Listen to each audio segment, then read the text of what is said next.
Alhamdulillahilladzi hadana lihada wa ma kunna linahtadiya laula an hadanallah. Wa asyhadu an la ilaha illallah wahdahu la syarikalah. Wa asyhadu anna Muhammadan abduhu wa rasuluh. Allahumma shalli wa sallim ala nabiyyina Muhammad wa ala alihi wa sahbihi ajmain. Allahumma anfa'na bima 'allamtana wa 'allimna ma yanfa'una innaka antal alimul hakim. Amma ba'd. Alhamdulillah jamaah sekalian, kembali kita bersyukur kepada Allah Subhanahu wa taala dengan hamdalah, pujian yang diucapkan di lidah, kemudian kita yakini juga sebagai iman dan akidah. Lalu kita juga berusaha untuk membuktikan syukur kita dengan sungguh-sungguh beramal saleh dan beribadah, karena syukur itu ada 3 tempat ya, yang disebut LHA ya, LHA, lisan, hati, dan anggota badan. Nah, kita disuruh bersyukur dan ingat Allah dengan 3 anggota tadi, lisan, hati, dan anggota badan, di surat ke-2 surat Al-Baqarah ayat 152. A'udzubillahi minasyaitonirrajim. Fadkuruni adkurkum washkuruli wala takfurun. Maka ingatlah kepadaku, aku pun akan ingat kepadamu. Bersyukurlah kepadaku dan janganlah kamu ingkar kepadaku. Ya, jadi di situ kita diperintahkan untuk ingat dan bersyukur. Ya, itu disatukan dalam satu ayat. Karena ingat Allah juga bukan hanya dengan lisan. Dzikir bukan hanya dengan lisan, tapi harus dengan qalbu, mengerti apa yang kita sebutkan di lisan, lalu dengan anggota badan, yaitu menaati apa yang menjadi aturan Allah. Adapun syukur, memuji Allah dengan lisan, lalu mengakui di hati bahwa segala nikmat sekecil apapun itu semata-mata karunia Allah, bukan karena kita hebat, bukan karena kita sudah berjuang, tapi karena Allah masih menyayangi kita. Kemudian dengan anggota badan, syukur kita yaitu menggunakan nikmat tadi dalam ketaatan dan bukan untuk mendukung kemaksiatan. Itulah syukur yang benar ya. LHA ya. L-nya apa? Lisan. H-nya hati, A-nya anggota badan. Begitu juga dzikir ya. Kalau dzikirnya sempurna, kalau syukurnya sempurna, maka dijamin di dunia ini selalu bisa ada anchor, ada jangkar, ada jalan kembali dari segala kesumpekan, segala kegelisahan yang ada. Kalau benar, yaitu surat ke-13 surat Ar-Ra'd ayat 28. Alladzina amanu wa tatma'innu qulubuhum bidzikrillah. Ala bidzikrillahi tatmainnul qulub. Yaitu orang yang beriman dan hati mereka menjadi tentram dengan mengingat Allah. Ingatlah, hanya dengan mengingat Allah hati menjadi tentram.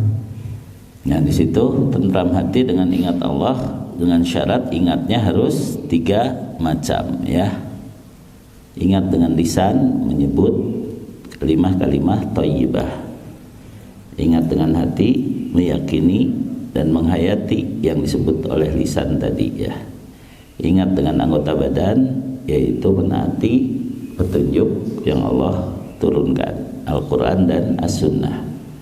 Baru dengan itu dia bisa tenang, bisa tentram, karena yakin juga dengan janji Allah. Jadi ingat dengan jaminan Allah, janji Allah terhadap orang yang ingat kepadanya. Salah satunya tadi, fadkuruni adkurku. Kalau kamu ingat aku akan ingat kamu. Berarti apa? Kalau diingat Allah di sini ya ditolong Allah gitu ya. Jadi kalau kita yakin itu, maka hati harus bisa tenang ketika kita ingat Allah. Kajian kita hakikatnya adalah kajian tauhid ya, akidah, walaupun diawali dengan kajian tafsir dulunya ya. Kemudian sekarang kita memakai kitab akidah Mujmalu Usuli Ahli Sunnah wal Jamaah fil Aqidah ya, Syekh Dr. Nasir bin Abdul Karim Al-Aqal. Kemudian nanti di Selasa pertama itu membahas tentang berbaik sangka kepada Allah, husnudzon billah. Dan yang Selasa terakhir kita kembali dulu kepada tafsir yang juga menekankan aspek akidah, yaitu tafsir Taisirul Karimir Rahman fi tafsiri Kalamil Mannan Syekh Abdurrahman As-Sa'di ya. Kemarin terakhir surat Ali Imran kalau tidak salah ya. Di surat Ali Imran kita membahas apa yang Allah firmankan, dan zikir yang paling utama, salah satu zikir yang paling utama adalah dengan firman Allah, dengan Al-Quran. Jadi Al-Quran itu termasuk zikir yang paling utama. Kembali, zikir yang sempurna adalah LHA, bukan hanya dibaca di lisan, tapi hati harus menghayati dan membenarkan, kemudian anggota badan taat mengikuti Al-Quran ya. Makanya zikir utama itu Al-Quran, karena Al-Quran lah yang menjelaskan maunya Allah. Al-Quran lah yang menjelaskan apa keinginan Allah terhadap makhluknya, terhadap kita semua, sehingga kita bisa melaksanakannya ya. Sudah ketemu ayatnya Pak Sigit? Kurang lebih ayat ayat 75 ya, surat Ali Imran ayat ke-75.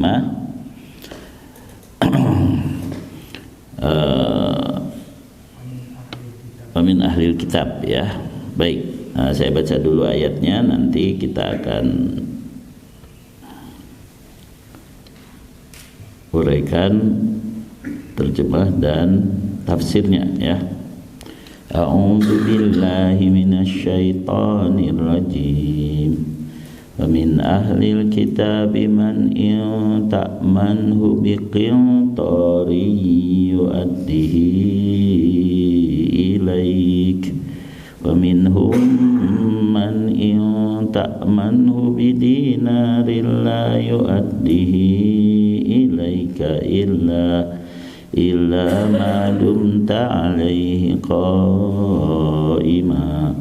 dzalika bi annahum qalu laisa alaina fil ummiyina sabil wa yaquluna 'ala Allahil kadhiba wa hum ya'lamun. Bala man awfa bi'ahdihi wattaqa fa innallaha yuhibbul muttaqin. Innal ladzina yashtaruna bi'ahdillahi wa aymanihim thamanan qalilan ulaika la khalaqa lahum fil akhirati wa la yukallimuhumullah wa la yanzuru ilaihim yawmal qiyamati wa la yuzakkihim wa lahum adzabun alim. Silakan Pak Sigit sampai ayat 77. Dan di antara ahli kitab ada yang jika engkau percayakan kepadanya harta yang banyak, niscaya dia mengembalikannya kepadamu. Tetapi ada pula di antara mereka yang jika engkau percayakan kepadanya 1 dinar, dia tidak mengembalikannya kepadamu, kecuali jika engkau selalu menagihnya. Yang demikian itu disebabkan mereka berkata, tidak ada dosa bagi kami terhadap orang-orang buta huruf. Mereka mengatakan hal yang dusta terhadap Allah, padahal mereka mengetahui. Sebenarnya barang siapa menepati janji dan bertakwa, maka sungguh Allah mencintai orang-orang yang bertakwa. Sesungguhnya orang-orang yang memperjualbelikan janji Allah dan sumpah-sumpah mereka dengan harga murah, mereka itu tidak memperoleh bagian di akhirat. Allah tidak akan menyapa mereka, tidak akan memperhatikan mereka pada hari kiamat, dan tidak akan menyucikan mereka. Bagi mereka azab yang pedih. Nah, ini walaupun hitobnya mengenai ahli kitab, yang dibicarakan di sini mengenai ahli kitab, tapi ditujukan bagi umat Islam, ya. Ditujukan bagi kita agar kita bersikap adil terhadap mereka. Jadi kita juga membedakan siapa yang jujur di antara mereka, siapa yang adil. Jadi kita mengingkari akidahnya, kekafirannya, tapi kita juga tidak semena-mena, tidak dolim dalam mengakui masih ada yang bersikap adil, masih ada yang bersikap amanah, ya.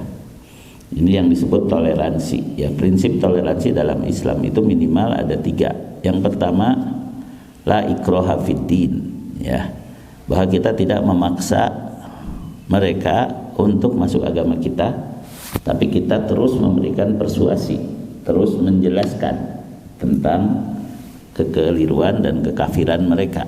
Jadi kita bukan memaksa, tapi tetap harus menyampaikan. Ini sekarang yang jadi masalah di Indonesia, toleransi itu seolah-olah kita nggak boleh memposting ayat atau hadis di suatu grup WA. Di sini kan ada non Muslim, gitu. Kenapa? Apa salahnya kita menyampaikan? Tidak memaksa kok, gitu.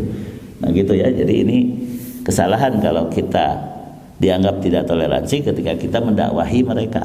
Kita tidak memaksa kok. Itu prinsip yang pertama. Yang kedua, lakum dinukum waliyadin. Toleransi yang kedua itu adalah urusan agama kamu, ya udah urusan kamu, urusan kami, agama kami. Tidak boleh mencampur adukan ajaran Islam dengan agama mereka. Nah, ini juga toleransi yang sudah jelas dalam Islam, lakum dinukum waliyadin. Sekarang dirusak dengan adanya apa? Dengan adanya salam campur aduk. Assalamualaikum, salam sejahtera, Om Swastiastu, Namo Buddhaya, ya, Om Santi, Asanti Om, Om Syahrini, Syahrini Om, ya, Om Tolelet, Tolelet Om, semua disebut, ya. Itu bahasa-bahasa yang justru merusak toleransi. Harusnya lakum dinukum waliyadin. Sudah kita assalamualaikum saja karena kita orang Islam. Sekarang malah orang kafir pun ikut assalamualaikum. Ini masalah. Kadang-kadang kita itu teh orang Islam gitu kalau ngomong assalamualaikum gitu, aneh gitu kan. Ya, ini seolah-olah itu adalah salam biasa saja gitu kan, padahal itu urusan agama, ya. Yang ketiga, toleransi itu kita tidak memerangi mereka kalau mereka bersikap adil, ya. Surat 60 ayat ke-8, ya. Itu 3 prinsip toleransi. Mereka bersikap adil, kita tidak memerangi mereka, tapi urusan agama masing-masing. Kemudian kita tetap mendakwahi mereka, tapi tidak boleh memaksa, ya. Silakan Pak Sigit terjemahnya saja. Allah tidak melarang kamu berbuat baik dan berlaku adil terhadap orang-orang yang tidak memerangimu dalam urusan agama dan tidak mengusir kamu dari kampung halamanmu. Sesungguhnya Allah mencintai orang-orang yang berlaku adil. Jadi disitulah kehebatan iman, ya. Iman itu bisa mengatasi kebencian, bisa mengatasi keberpihakan hanya karena emosi. Tapi sekarang juga banyak orang-orang yang asal satu pengajian itu teman kita, padahal mungkin di situ ada pengkhianat juga, ada yang tidak amanah juga. Yang beda ustadznya, yang beda organisasinya, yang beda rujukannya itu musuh kita, padahal mereka itu mungkin ada yang amanah, ada yang baik kerjanya. Nah, di sini tidak sesuai dengan prinsip keimanan. Prinsip keimanan itu walaupun kamu benci, kamu tetap bersikap adil.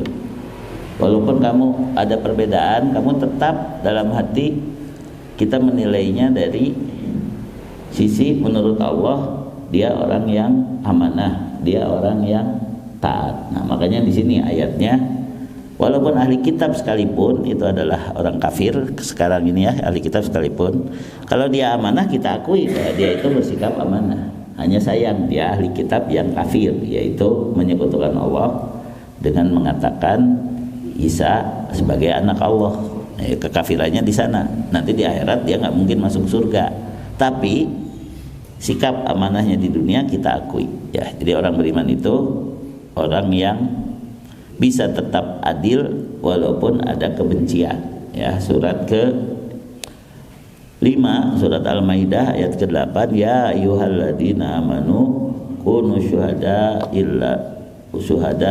lillahi syahidina bil qist wa la yajrimannakum syana'anu qaumin ala alla ta'dilu i'dilu wa aqrabu littaqwa, dan seterusnya ya, sampai akhir ayatnya. Ayat ke-8. Wahai orang yang beriman, jadilah kamu sebagai penegak keadilan karena Allah ketika menjadi saksi dengan adil, dan janganlah kebencianmu terhadap suatu kaum mendorong kamu untuk berlaku tidak adil. Berlaku adillah, karena adil itu lebih dekat kepada takwa, dan bertakwalah kepada Allah. Sungguh Allah Maha teliti terhadap apa yang kamu kerjakan. Ya, jadi kalau menilai kebenaran, keadilan, keamanahan tadi jangan memakai kacamata cinta atau benci ya. Karena kalau cinta dan benci itu akan mengaburkan penilaian. Penilaian kita jadi kabur. Jadi tidak objektif ya. Imam Asy-Syafi'i, Imam Muhammad bin Idris Asy-Syafi'i rahimahullah, dalam kumpulan syair, kumpulan sajaknya yang disebut Diwan Asy-Syafi'i, karena beliau itu ahli bahasa. Imam Asy-Syafi'i itu terkenal sebagai ahli bahasa, sampai-sampai ada orang-orang yang berbeda pendapat dengan beliau tapi senang duduk di majelisnya. Kenapa? Karena senang mendengar Imam Syafi'i berpidato, berceramah dengan bahasa-bahasa yang indah ya. Dulu Agim juga kadang-kadang didengerin oleh orang-orang kafir ya, karena bahasa Agim tuh enak gitu. Orang kafir ikut dengerin gitu aja untuk menikmati bahasanya, nah kayak begitu. Nah, Imam Asy-Syafi'i dalam Diwan Asy-Syafi'i menyebutkan, wa ainur ridho an kulli aibin kalilatun walakinna ainas sukhti tubdil masawiya. Mata yang penuh ridho, penuh cinta akan menghilangkan semua kekurangan, semua aib. Ada kekurangannya pun jadi hilang. Seperti orang yang terlalu fanatik kepada kiainya, ketika kiai itu kentut, ini mendawangi, ini mah kiai yang kentutnya kayak gitu ya. Jadi intinya akan menghilangkan semua kekurangan dari yang dicintainya ya. Walakinna aina sukhti, tapi kalau matanya sudah tidak suka dari awal, saya mah tidak suka, mau ngomong benar pun dianggap salah ya. Walakinna aina sukhti tubdil masawiya, akan melihat semua keburukan. Jadi dia memperhatikan tuh untuk mencari-cari kekurangan, mencari-cari kesalahan karena sudah benci duluan. Nah, ini bukan sifat orang beriman. Sifat orang beriman itu cinta dan bencinya harus karena Allah. Ausaqul iman, sekuat-kuatnya tali keimanan itu adalah al-hubbu fillah. Kalau seseorang bisa mencintai karena Allah semata, wal bughdu fillah, kalau dia membenci pun hanya karena Allah semata. Wal a'ta fillah, kalau dia wal ata'u fillah, kalau dia memberi pun karena Allah. Wal man'u fillah, kalau dia tidak mau memberi, menahan pemberian itu pun karena Allah ya. Bisa gitu menahan pemberian karena Allah, bisa. Ada orang minta sumbangan untuk beli narkoba, ya udah jangan diberi. Ada orang minta sumbangan untuk meramaikan bidah-bidah, ya udah jangan diberi. Ya, itu berarti kan itu namanya menahan pemberian karena Allah. Memberi juga harus karena Allah. Itulah tali iman yang paling kuat, yaitu bisa menghubungkan cinta dan benci kita, memberi dan menahan kita itu dengan aturan Allah, semata-mata karena Allah. Di sini pentingnya ilmu. Nah, ahli kitab itu tetap kita yakini bahwa mereka itu kafir, bahwa mereka itu haram masuk surga kalau tetap syirik, yaitu surat kelima ayat 72 yang tadi dibacakan Syekh di rakaat kedua ya. Surat Al-Maidah ayat 72, A'udzubillahi minasyaitonirrajim, laqad kafaral ladzina qalu innallaha huwal masihu ibnu maryam wa qala al-masihu ya bani israil a'budullaha rabbi wa rabbakum innahu man yusyrik billahi faqad haramallahu alaihil jannah wa ma'wahun nar wa ma lidzalimina min ansar. Ya, silakan Pak Sigit. Sungguh telah kafir orang-orang yang berkata, sesungguhnya Allah itu dialah Al-Masih putra Maryam. Padahal Al-Masih sendiri berkata, wahai Bani Israel, sembahlah Allah, Tuhanku dan Tuhanmu. Sesungguhnya barang siapa mempersekutukan sesuatu dengan Allah, maka sungguh Allah mengharamkan surga baginya dan tempatnya ialah neraka. Dan tidak ada seorang penolong pun bagi orang-orang zalim itu. Nah, itu jelas ya. Siapapun yang mempersekutukan sesuatu dengan Allah atau mati dalam keadaan syirik akbar, haram masuk surga, artinya kekal di neraka. Ya, termasuk ahli kitab. Siapa ahli kitab? Ahli kitab itu adalah Yahudi dan Nasrani. Kemudian selain itu, maka kita sebut sebagai orang kafir yang secara umum sama dengan ahli kitab, yaitu musyrik. Tapi ahli kitab mempunyai tempat tersendiri dalam Al-Quran, karena dengan ahli kitab kita boleh berdamai ketika belum diturunkan Nabi Isa ya. Kalau Nabi Isa sudah turun, itu sudah tidak ada damai lagi dengan ahli kitab sekalipun, karena Nabi Isa salah satu tugasnya menghapuskan jizyah, menghapuskan ahli kitab boleh berdamai dalam suatu negara Islam atau kekhalifahan ketika menyetorkan satu jumlah tertentu untuk menjaga hartanya, untuk menjaga darahnya agar tidak diganggu, agar dilindungi. Tapi dia tidak boleh jadi tentara, tidak boleh dia jadi pejabat. Dia hanya dilindungi ya dalam negara Islam itu. Jizyah itu begitu. Jadi kalau sekarang di kita banyak orang-orang Nasrani yang jadi pejabat, itu sudah melanggar syariat Allah ya. Karena orang kafir itu tidak boleh diberi kesempatan untuk mengatur urusan orang Islam. Ya, dia hanya cukup tidak boleh dipaksa masuk Islam, tapi harus menyetorkan jizyah ya. Itu disebut kafir dhimmi, kafir ahlud dhimmah, kafir yang mendapatkan jaminan. Dhimmah di sini dalam arti jaminan dari negara Islam untuk tidak diganggu, untuk diperlakukan dengan adil sesuai syariat Islam ya. Nah, namun karena kita lemah sekarang ya, jadi akhirnya kita yang jadi muslim dhimmi muslim yang dilindungi oleh orang kafir asal tidak memerangi mereka ya. Salah satu sebab peperangan biasanya karena tidak mau mengikuti kebijaksanaan mereka ya, ketidakbijaksanaan sistem toleransi, sistem ekonomi ya, dan lain sebagainya ya. Nah, jadi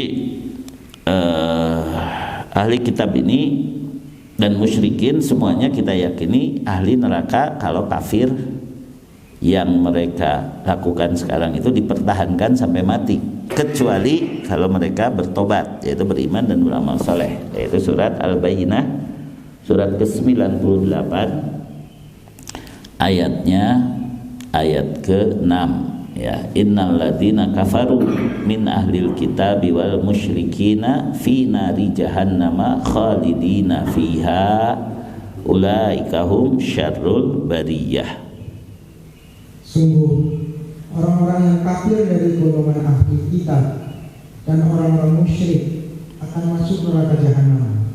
Mereka kekal di dalamnya selama-lamanya. Mereka itu adalah sejahat-jahat makhluk. Ya, secara prinsip yang disebut sejahat-jahat makhluk itu karena mereka dolim kepada Allah dengan syirik, dengan menyekutukan Allah, dengan berkata tentang Allah tanpa ilmu.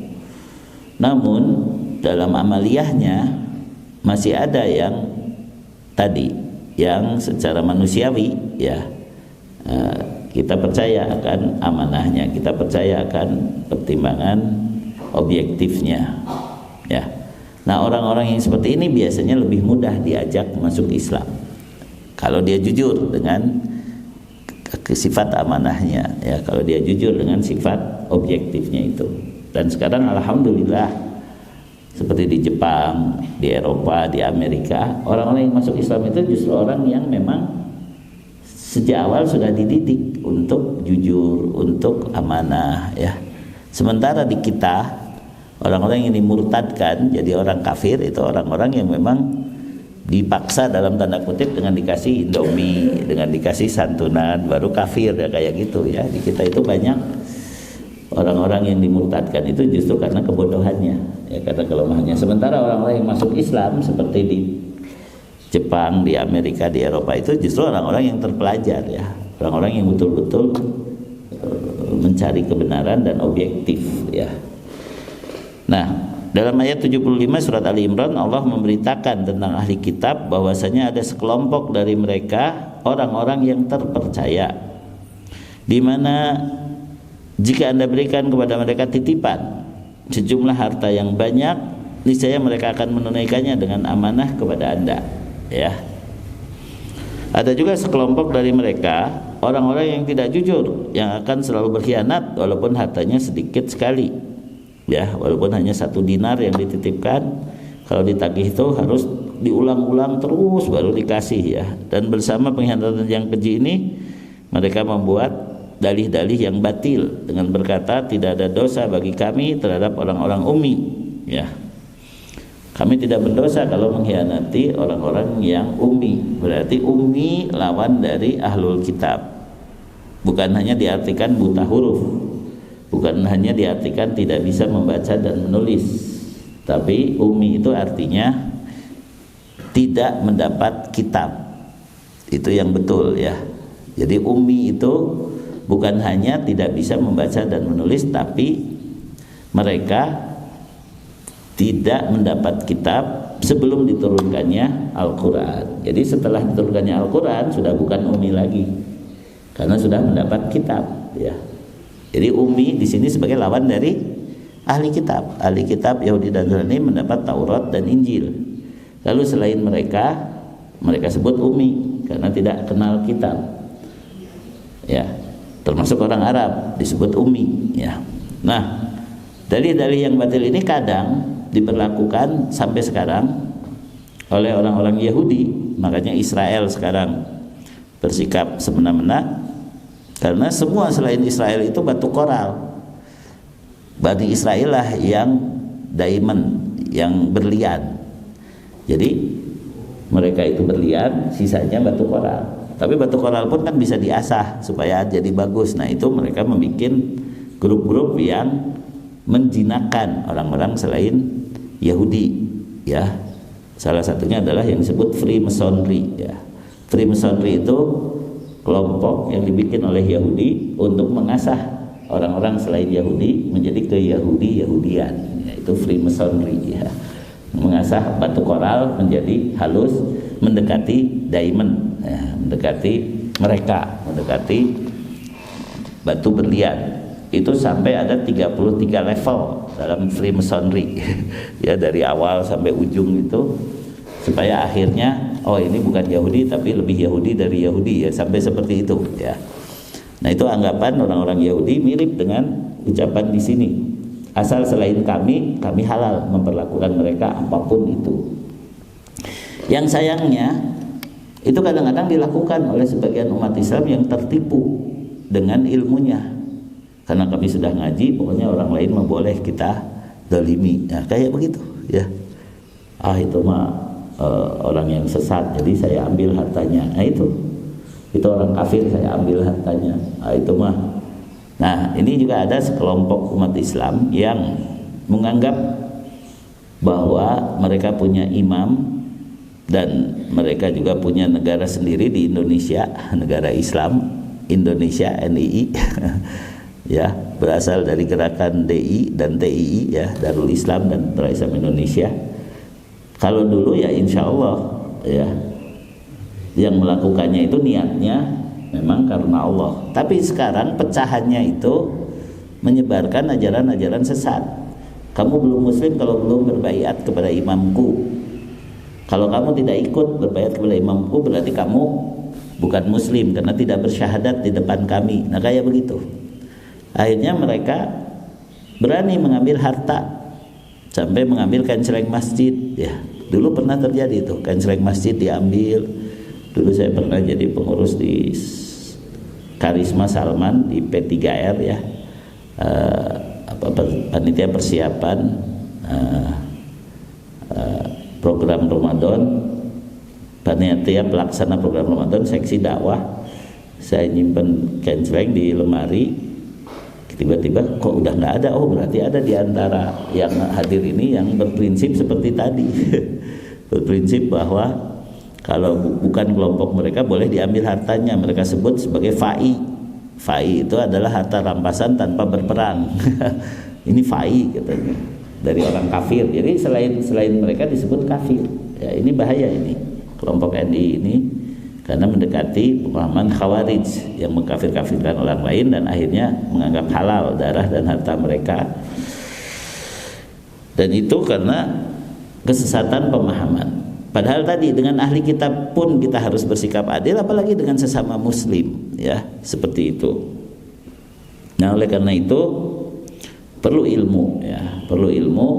Jangan sampai kita bersikap melanggar batas hanya karena berbeda pendapat ya. Tetap harus ada prinsip-prinsip tadi.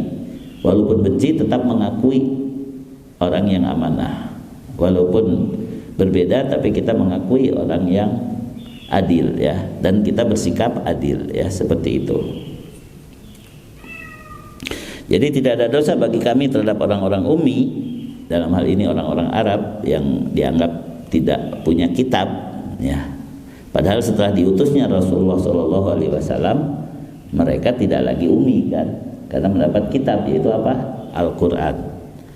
Bahkan Rasulullah SAW selain ummi belum mendapat kitab, beliau juga mengatakan ma'ana biqori, aku tidak bisa baca tulis.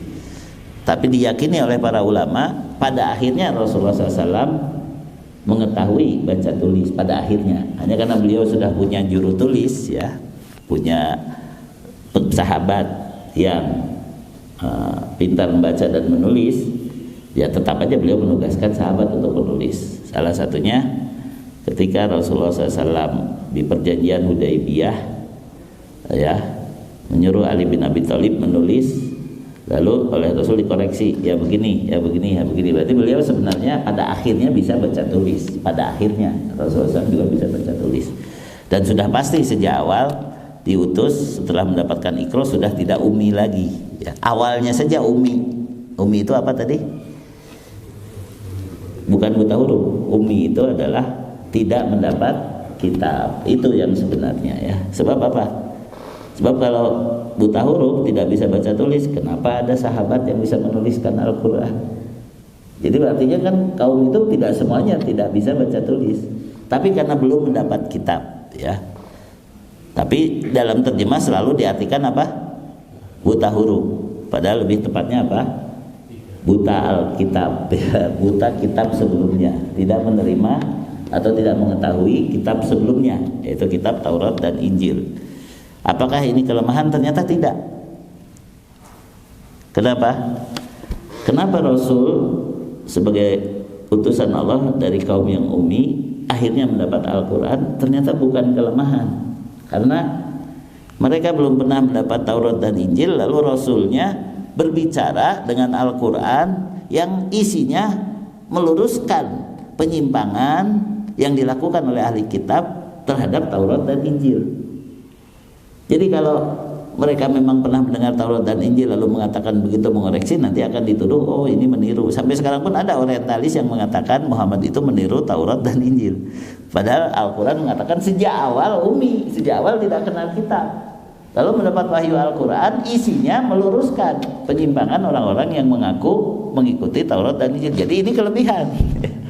Bukan kelemahan. Ummi itu bukan kelemahan dari sisi bahwa Rasul ini ternyata tahu apa yang biasa dibicarakan oleh ahli kitab dan tidak perlu belajar ke mereka, tidak perlu belajar kepada ahli kitab, ya, karena langsung dari yang menurunkan kitab sebelumnya, ya, dikasih ilmunya langsung dari Allah melalui malaikat Jibril, ya, melalui wahyu. Nah, ini adalah cara pandang bahwa semua takdir itu hakikatnya baik dari sisi Allah. Cuma kita harus menemukan hikmahnya. Nah, di sini mereka berkata bahwa tidak ada dosa bagi kami jika kami mendolimi orang-orang yang ummi, orang-orang yang tidak sekelompok dengan kami, tidak tahu kitab kami, karena mereka yaitu tadi kafir, ya. Nah, ini juga jangan sampai kita bersikap seperti itu kepada orang kafir seenaknya saja. Tapi kita yakini kalau mereka tetap kafir, ya mereka akan kekal di neraka. Artinya tidak ada kesalahan atas kami bila mengkhianati mereka dan menghalalkan harta mereka, karena mereka tidak memiliki kehormatan menurut ahli kitab. Allah berfirman, mereka berkata dusta terhadap Allah padahal mereka mengetahui. Artinya mereka menanggung dosa yang paling dahsyat, di mana mereka menyatukan pengkhianatan dengan penghinaan terhadap bangsa Arab dan juga dengan dusta atas nama Allah, dan mereka mengetahui bahwa hal tersebut tidak benar, ya, bahwa mereka bukan seperti orang-orang yang melakukan hal semacam itu atas dasar tidak mengerti dan tersesat, tapi mereka mengakal-akali kemaksiatan dan kesesatan mereka dengan omongan yang dusta. Jadi ini adalah bohong kalau mengatakan yang selain mereka dihalalkan atas mereka untuk mengkhianati. Namun bagaimana dengan umat Islam yang mengatakan orang kafir itu halal darah dan hartanya? Halal darah dan hartanya itu bukan halal langsung diambil, bukan, ya, tapi ketika berperang, ketika terbunuh, maka umat Islam tidak kena kisos, ya gitu kan, kalau dalam berperang kan itu yang disebut halal, ya. Begitu juga ketika ghanimahnya diambil, itu halal, ya. Ghanimah itu rampasan perang kan gitu. Nah, dan itu bukan hanya dalam Islam. Sebenarnya dalam peperangan pun siapapun akan bersikap begitu. Dia merasa bahwa lawan perangnya itu halal ditembak, ya, hartanya halal diambil. Makanya sekarang Amerika menyerang Selat Hormuz itu karena ingin merampas, kan gitu sebenarnya. Dibikin-bikin saja alasan perangnya kan gitu. Karena ingin menghalalkan pembunuhan dan ingin merampas hartanya. Jadi intinya kalau kita mah mengatakan halal itu memang ada dalilnya, yaitu Al-Quran dan As-Sunnah. Kalau mereka mengambilnya dalil umum, yang namanya perang ya halal membunuh lawannya, yang namanya perang halal mengambil hartanya ketika sudah kalah, yang disebut ghanimah. Kalau dia tidak diperangi, tidak dibunuh tapi lari, hartanya diambil, itu disebut fa'i yang tadi ya. Ini mah perang enggak gitu kan, kalah enggak diambil, ya itu bukan fa'i kan yang tadi ya, yang tadi yang ngambil kenceleng masjid dengan menganggap itu fa'i. Perang juga enggak gitu kan, kalah juga enggak, ya ambilnya itu menyolong, itu bukan fa'i yang tadi gitu kan, ya cerita tadi ya. Nah, jadi itu fa'i itu kalau sekelompok umat Islam itu menyerang, misalnya menyerang kelompok Yahudi tapi Yahudinya lari, ya itu hartanya sudah jadi milik umat Islam karena dia dianggap kalah perang, ya walaupun tidak terjadi peperangan. Jadi fa'i itu adalah rampasan perang tanpa peperangan, ya. Surat ke 59 ayat ke 7 dan 8, ya. Nah, itu istilah fa'i ada di sana, ya, ada di sana.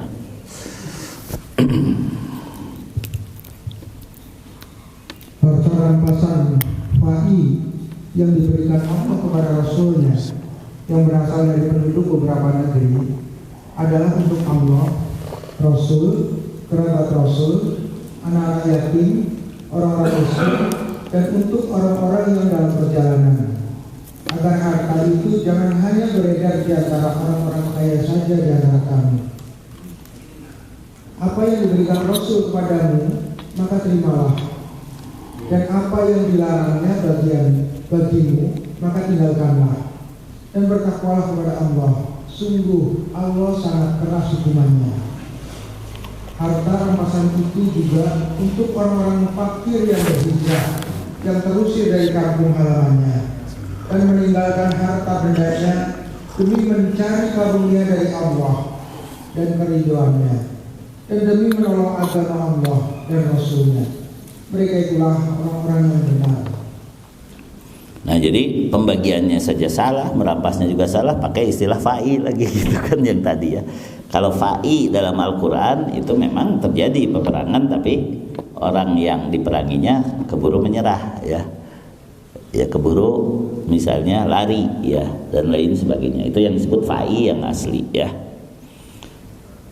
Nah, maka perkataan ahli kitab tadi, yaitu kami tidak berdosa jika mengkhianati orang-orang yang tidak tahu kitab, orang-orang yang selain kami, itu perkataan yang dusta atas nama Allah. Bala, lalu Allah membantah kedustaan mereka. Man aufa bi ahdihi. Siapa yang memenuhi janjinya, siapa yang memenuhi perjanjiannya. Wattaqo, dan dia bertakwa. Fa innallaha yuhibbul muttaqin. Allah mencintai orang yang bertakwa. Ya, jadi di sini ada dua syarat: bersikap amanah, bersikap adil dengan dasar takwa. Ya.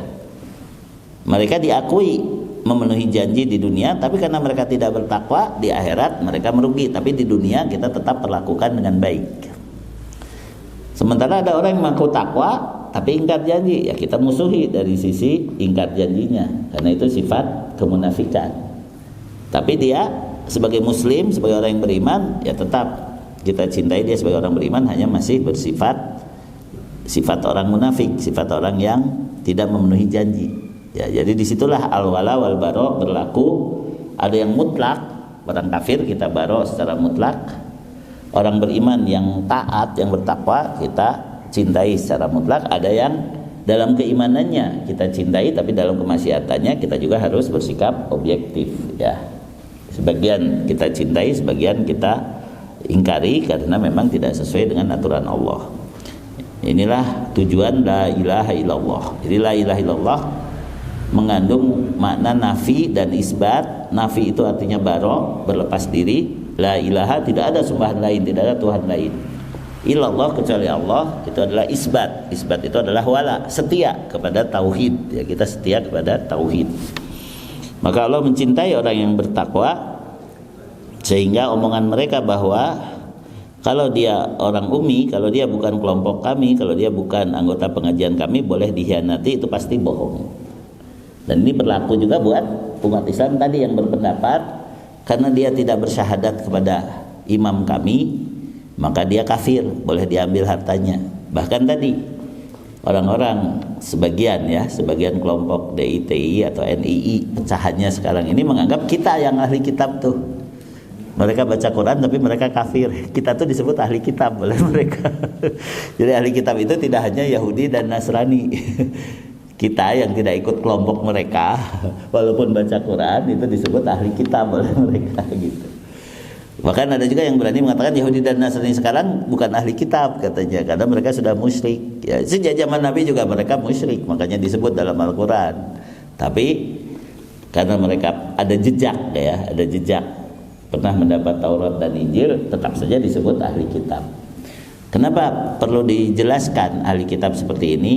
Karena nanti ada kebolehan terhadap ahli kitab ya, surat Al-Maidah ayat 4 dan ayat 5 ya, yaitu kalau kita berada misalnya di Australia atau di Amerika ya, lalu ada daging sembelihan orang Yahudi ya, boleh nggak kita masak? Boleh ya. Jadi orang Yahudi itu ada toko tersendiri dan mereka memang menyembelih hewannya. Nah, itu boleh kita masak. Hanya harus menyebut bismillah ya. Namanya teh apa ya? Istilahnya ada toko Yahudi itu ada istilah tersendiri ya, toko daging Yahudi ya. Nanti saya cek ya. Coba silakan dulu. Mereka bertanya kepada Muhammad, apakah yang dihalalkan bagi mereka? Katakanlah, yang dihalalkan bagimu adalah makanan yang baik-baik dan buruan yang ditangkap oleh binatang pemburu yang telah kamu latih untuk berburu, yang kamu latih menurut apa yang telah diajarkan Allah kepadamu. Maka makanlah apa yang ditangkapnya untukmu, dan sebutlah nama Allah waktu melepasnya, dan bertakwalah kepada Allah. Sungguh Allah sangat cepat perhitungannya. Pada hari ini dihalalkan bagimu segala yang baik-baik. Makanan sembelihan ahli kitab itu halal bagimu, dan makananmu halal bagi mereka. Dan dihalalkan bagimu menikahi perempuan-perempuan yang menjaga kehormatan di antara perempuan-perempuan yang beriman, dan perempuan-perempuan yang menjaga kehormatan di antara orang-orang yang diberi kitab sebelum kamu. Apabila kamu membayar mas kawin mereka untuk menikahinya, tidak dengan maksud berzina dan bukan untuk menjadikan perempuan piaraan, barang siapa kafir setelah beriman, maka sungguh sia-sia amal mereka, dan di akhirat dia termasuk orang-orang yang rugi. Ya, jadi di sini ada penjelasan namanya tuh kosher ya. Kosher itu adalah toko daging Yahudi yang dagingnya disembelih oleh mereka ya gitu kan. Nah, sembelihan mereka halal buat kita. Sembelihan mereka halal buat kita berdasarkan surat Al-Maidah tadi. Cuma kita harus membaca basmalah. Jadi asbabun nuzulnya ayat ini, ada orang-orang Yahudi di Madinah memberi hadiah kepada orang beriman dengan daging. Mereka tidak mau makan, nanya kepada Rasul, ya Rasulullah, kami kan kekurangan daging, ini dikasih daging oleh orang Yahudi. Ya, makanlah dan sebutlah nama Allah olehmu gitu. Tapi mereka menyebut nama Allah nggak waktu menyembelih. Yang penting kamu menyembelih, kamu memakannya dengan nama Allah. Ya, sebab mereka juga masih percaya kepada Allah. Ya, masih percaya kepada Allah. Kita tidak tahu mereka menyebut Bismillah atau tidak karena istilah mereka beda. Halal menurut Yahudi itu ya, sembelihan yang halal menurut Yahudi itu disebut kosher ya. Toko daging Yahudi itu kosher butcher shop ya. Jadi toko daging kosher ya. Nah, jadi ini bisa dianggap sembelihan ahli kitab, daging ahli kitab itu boleh selama kita tidak lupa menyebut bismillah ketika memakannya. Yang kedua, wanita ahli kitab halal untuk dinikahi oleh laki-laki muslim selama wanita itu muhsonat. Muhsonat itu bukan tukang zina, bukan tukang ngobrol diri ya, tapi dia pun menjaga diri ya, asal dibayar maharnya, walaupun dia belum masuk Islam boleh dinikahi. Tapi itu tentunya bukan di Indonesia. Tadi kalau kita di Australia atau di Eropa butuh makan daging dan butuh menikah ya, baru itu dipakai ayat ini. Kalau di Indonesia mah masih banyak wanita muslimah, masih banyak sembelihan orang Islam kan gitu. Nah, makanya ketika Hudzaifah meminta izin kepada Umar bin Khattab, aku menyukai seorang wanita ahli kitab, aku ingin menikahinya ya, tapi aku perlu izin kepadamu wahai Amirul Mukminin ya. Umar melarangnya. Memang wanita ahli kitab halal bagi muslim pada umumnya, tapi kamu Hudzaifah, kamu pemegang rahasia Rasulullah SAW. Bahkan ada rahasia yang Umar sendiri nggak tahu. Umar sendiri nggak tahu ya, siapa orang munafik, terus apa yang akan terjadi begini. Umar sendiri menjadikan Hudzaifah sebagai penasihat gitu ya. Sampai beliau bertanya, apakah aku termasuk dalam sebutan orang munafik yang diamanahkan Rasul kepada? Tidak, wahai Amirul Mukminin, kau tidak termasuk itu gitu kan. Terus ketika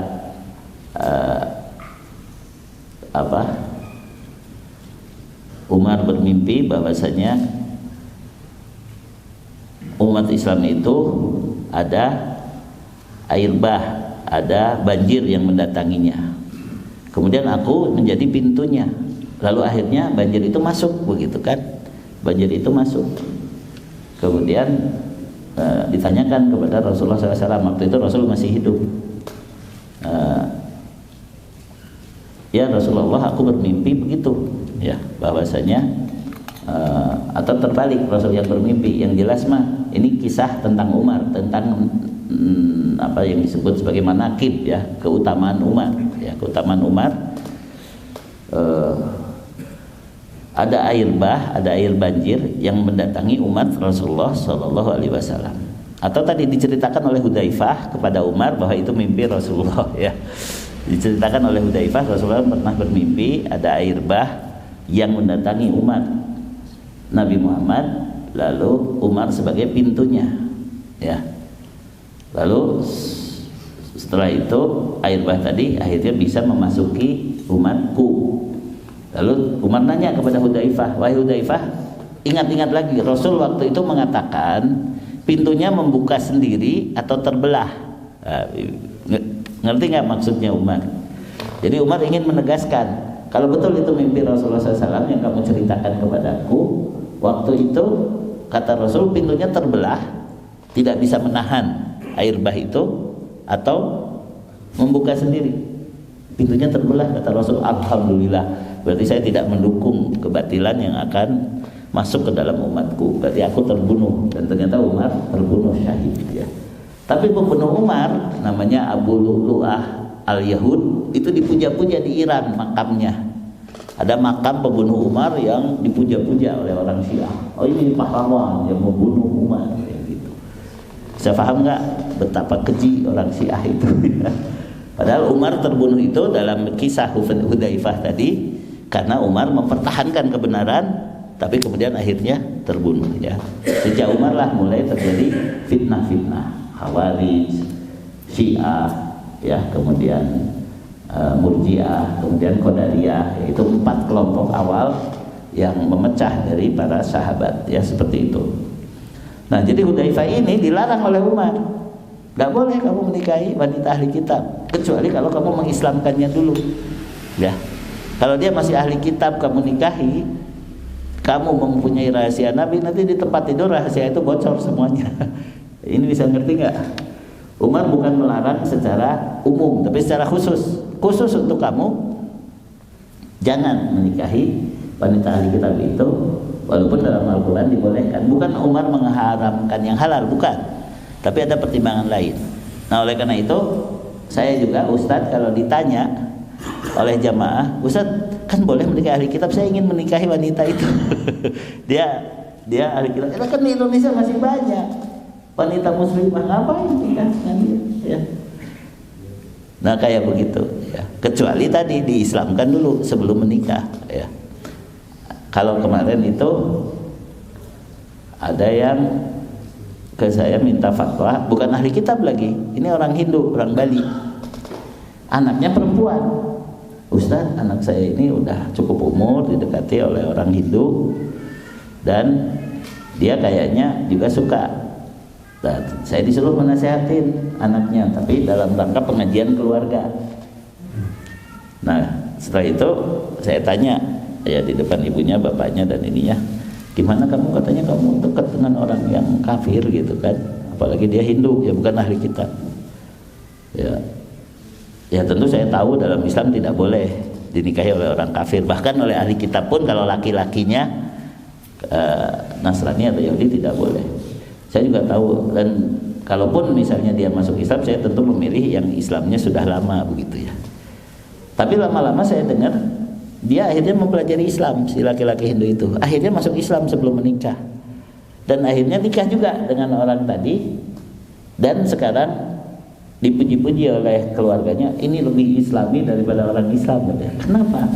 Karena orang Bali, orang Hindu pun sangat jujur gitu dari sisi amanah tadi. Jujur, jadi kalau misalnya dia itu ngeridit barang ditagih sudah ada, kayak begitu ya. Itu zaman dulu diajarkan yang begitu. Jadi dia terbiasa dengan adat amanahnya, sopannya, jujurnya. Terbiasa juga dengan melayani pengunjung, kan Bali itu kota wisata. Jadi dia servisnya bagus gitu. Ke siapapun walaupun dalam hati benci, dia bisa bersikap ramah gitu. Karena ingin orang berkunjung kepadanya.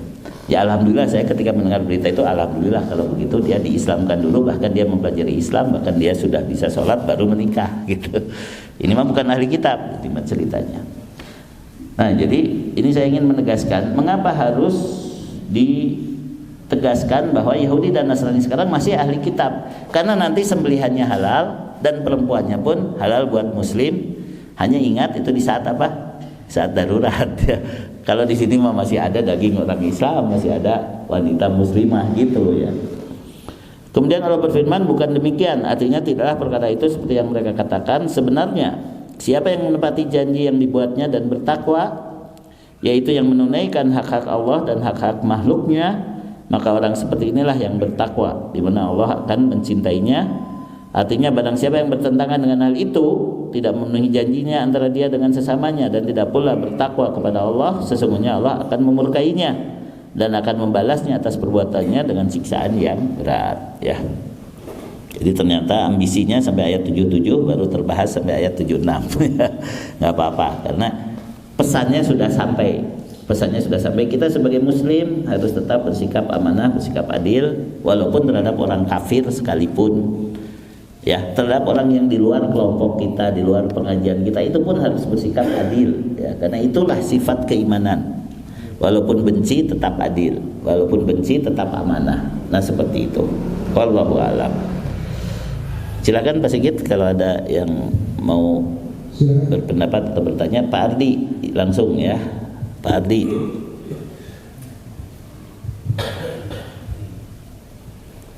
Pak Ardi Ismail. Waalaikumsalam warahmatullahi wabarakatuh. Pak, terkait yang tadi yang memperbolehkan seorang muslim menikahi ahli kitab di daerah tertentu misalnya, bukan Indonesia ya.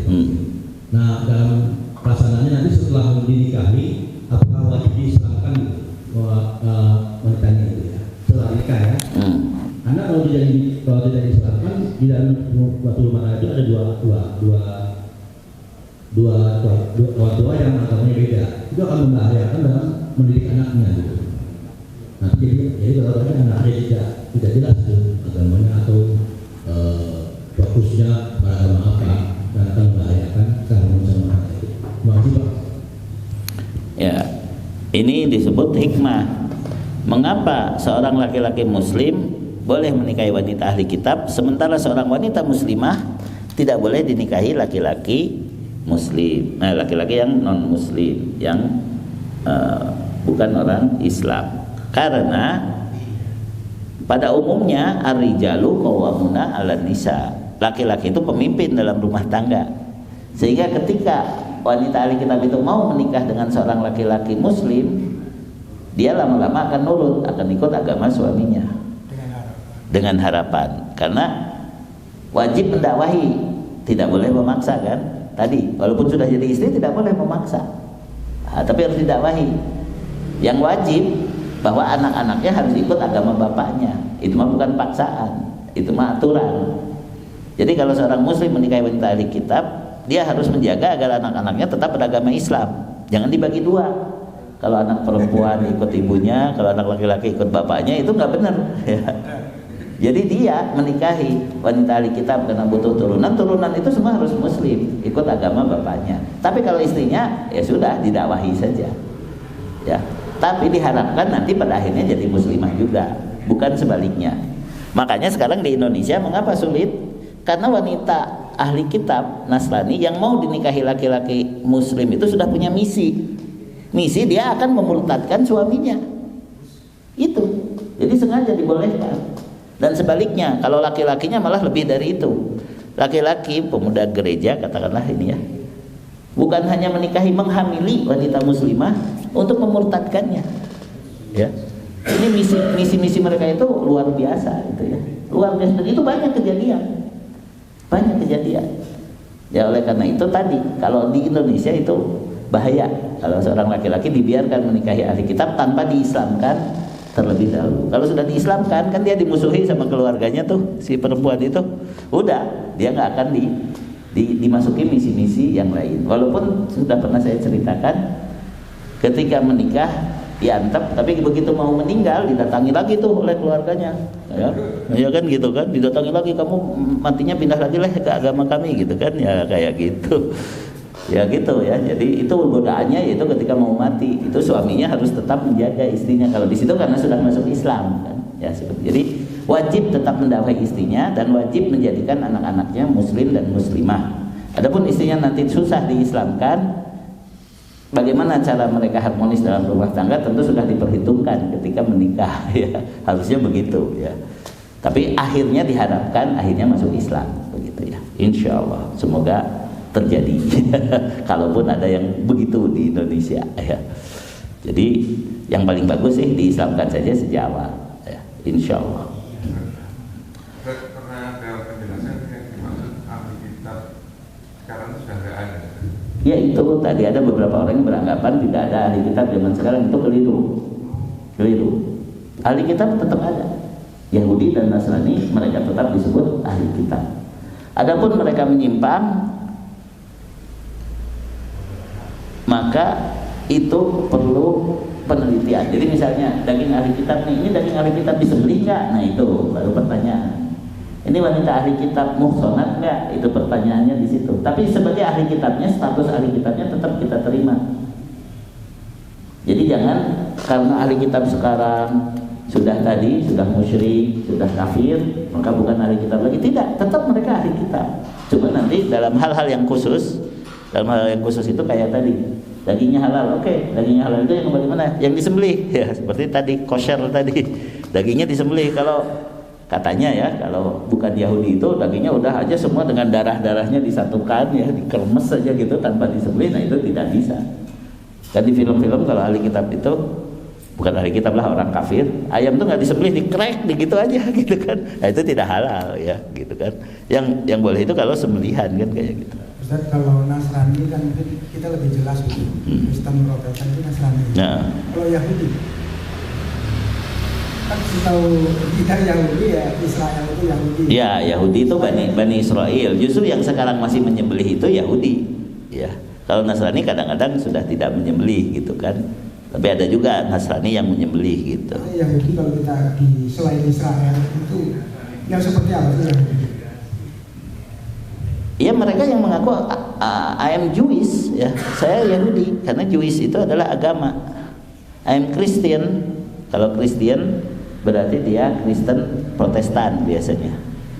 Tapi kalau bukan Protestan mereka menyebut dirinya I am Catholic. Ya. Tapi nanti ada cabang lain ya. Protestan, Katolik, Adventis, Mormon segala macam. Tapi itu semua golongan ahli kitab. Ya. Kalau Yahudi menyebut I am Jewish. Nah, mungkin mereka ada pecahan-pecahan lagi. Tapi karena sekarang permusuhannya sangat jelas, kita anggap saja mereka udah kafir walaupun ahli kitab. Ya sudah. Ya semua tetap ahli kitab. Mereka termasuk ahli kitab. Dari sisi hukum yang tadi. Ya, dari sisi hukum yang tadi. Sehingga ayat-ayat Al-Qur'an tentang ahli kitab kita terapkan nanti dengan rincian. Ya, sembelihan ahli kitab halal bukan berarti semua makanannya halal. Wanita ahli kitab itu halal bukan berarti semua wanita, karena rinciannya tadi harus disembelih dan harus muhsanat. Rinciannya seperti itu. Adapun ahli kitab dikatakan zaman ini tidak ada, apa maksudnya? Ya. Al-Qur'an sendiri mengatakan innal ladzina kafaru min ahli kitab, sudah kafir pun tetap disebut ahli kitab begitu. Innal ladzina kafaru min ahli kitab wal musyrikin, ya. Tetap saja disebut ahli kitab, selain ahli kitab disebut apa? Musyrikin. Kafir terbagi dua, kafir ahli kitab dan kafir musyrikin. Itu Al-Qur'an. Jadi saya kiaskan dengan muslim. Setiap umatku akan masuk surga kecuali yang enggak ya. Nah, apakah setiap muslim yang KTP-nya Islam itu betul-betul muslim? Ini yang ditanyakan ya. Sama ya. Ahli kitab itu semua kita sebut ahli kitab, tapi yang begini mereka tidak termasuk ahli kitab. Tadi yang tidak menyembelih, yang wanitanya itu ngobrol saja, tidak menjaga diri, yaitu yang tidak halal walaupun dia ahli kitab. Nah, sama juga dengan muslim. Setiap yang berKTP Islam di dunia kita sebut muslim. Tapi apakah dia terjamin oleh Nabi tadi Islamnya tidak hilang? Belum tentu kan? Belum tentu orang yang ngaku muslim sebenarnya di mata Allah muslim. Ya, ada muslim yang syirik, ada muslim yang tidak sholat, ada muslim yang sama sekali tidak mau belajar Islam. Nah, jadi kalau langsung dikebiah-uyahkan tidak ada lagi ahli kitab itu keliru, ya. Tidak boleh kita mengatakan tidak ada lagi ahli kitab. Ya sebagaimana kita melihat orang muslim walaupun dia mungkin belum melaksanakan Islam sebelumnya, tetap tidak boleh langsung kita kafirkan. Itu prinsip Ahlussunnah wal Jamaah. Tidak gampang mengkafirkan sesama muslim sampai jelas kekafirannya. Ya. Nah ini sekedar kias saja analogi. Ya. Tidak mungkin kan Allah memasukkan itu dalam Al-Quran kalau jadi tidak berlaku. Nah itu gampangnya itulah Pak. Gampangnya ketika Al-Quran masih menyebut ahli kitab berarti itu berlaku. Sebagaimana Al-Quran menyebut adanya perbudakan, ya kan? Padahal sekarang dianggap tidak ada lagi perbudakan. Kata siapa? Kata siapa? Tetap ada nanti suatu saat ada peperangan, ya, peperangan muslim dengan orang kafir.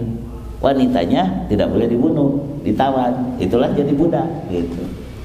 Jadi hamba sahaya wanita yang disebutkan dalam surat Al-Mu'minun ila ma. Tapi itu tetap ada hukumnya walaupun mungkin sekarang tidak bisa diterapkan secara langsung. Jadi disebutkan dalam Al-Quran karena memang itu bakal ada atau sudah pernah ada atau akan ada, ya, atau juga tetap ada kayak begitu, ya. Jadi ketika Al-Quran menyebut begitu, maka tinggal kita tadi teliti, ya. Kalau ahli kitab itu halal perempuannya, halal sembelihannya, maka kita rinci. Ini perempuan yang bagaimana? Yang muhsanah. Ini sembelihan yang bagaimana? Ya sembelihan yang disembeli, bukan sekedar daging, ya. Yang memang disembeli. Yang tadi salah satunya diistilahkan apa? Toko dagingnya itu kosher, ya. Kalau kita mau cari sembelihan ke ahli kitab, cari kosher. Kosher orang Yahudi di Amerika. Bagaimana dengan Israel? Ya mungkin ada orang Islam yang tinggal di sana juga. Di situnya mah kita tetap berlaku, ya, tetap berlaku daging mereka halal. Kalau terpaksa kita makan daging mereka selama itu disembelih, ya, kayak begitu. Ya jadi nggak usah mempermasalahkan ada atau tidak adanya. Kenapa? Karena orang Islam pun tidak semuanya konsisten. Ngaku muslim tapi belum tentu nanti di mata Allah Islam. Tapi selama dia berKTP Islam ya kita akui dia sebagai muslim. Sama juga tadi, selama dia ngaku Yahudi Nasrani ya kita akui dulu sebagai ahli kitab. Seperti itu dulu, ya. Kita lihat dohirnya saja. Ya, nanti kalau pas di telaga yang boleh minum dan tidak boleh minum di situ baru ketahuan. Baru ketahuan. Ini oleh Nabi belum diakui sebagai umatnya sampai jelas nanti masuk neraka musyrik atau tidak oleh Allah nanti. Kalau tidak musyrik dia tetap bisa masuk surga. Tapi di telaga itu oleh Rasul diusir. Nah itu kan. Oleh malaikat. Ya oleh malaikat dan oleh Rasul juga diusir. Setelah Rasul dikasih tahu ini umatmu yang tidak mau taat kepadamu, ya sudah sukon. Rasul pun ikut mengusir. Gitu. Nah tapi di dunia kita tetap memperlakukan orang yang KTP-nya Islam dan mengaku Islam sebagai saudara kita sama muslim sampai jelas kemunafikannya atau kekafirannya atau kemaksiatannya atau kebidahannya. Kita berlepas diri dari itunya saja, ya, dari kemaksiatan dan kebidahannya selama dia tidak kafir atau murtad, ya, kayak begitu. Jadi kita lihat dohirnya dulu. Baik, itu saja. Alhamdulillahirabbil alamin. Subhanakallahumma wa bihamdik asyhadu an la ilaha illa anta astaghfiruka wa atubu ilaik. Allahumma shalli wa sallim ala Muhammad wa ala alihi washabihi ajmain. Walhamdulillahirabbil alamin. Wassalamualaikum warahmatullahi wabarakatuh.